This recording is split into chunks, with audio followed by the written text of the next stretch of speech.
Today I'm going to be showing you how to take a video from this to this using just Dehancer. So the first thing I like to do is use an adjustment layer for my color grade. So I drag and drop an adjustment layer on my timeline, and then I go into my effects tab and I search for Dehancer. By the way, Dehancer is available to test for free using the link in our bio, and when you're ready to copy your own license, feel free to use 35mm Learn at checkout for 10% off.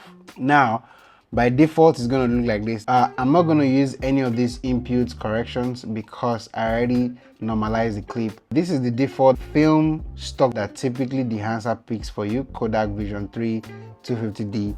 But today, I think I'm going to use Kodak Ektar 100. Film developer, I'm gonna use that to boost your colors a little bit up until like here.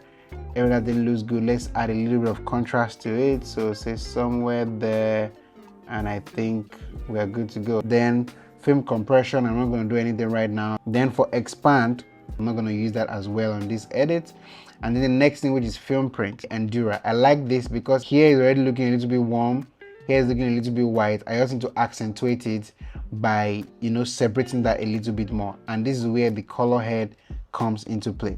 So I'm just going to move everything together, and I think I really like what I have. There's a lot more accentuation of the colors here, not the hue I like. So now I'm going to go into shadow tone, mid-tones, and highlights. So I'm going to push my shadows to the right, take my mid-tones towards the cool side, and then highlights as well. Also going to cool that up a little bit, and now we have a lot more separation, right, between this part, the foreground and the background, and it's looking really good. By default, when you enable Dehancer, it gives you a film grain on top of your video, and I'm going to leave that default. Next, I'm going to add halation, and I'm also going to add bloom, just to give that subtle soft pastel look.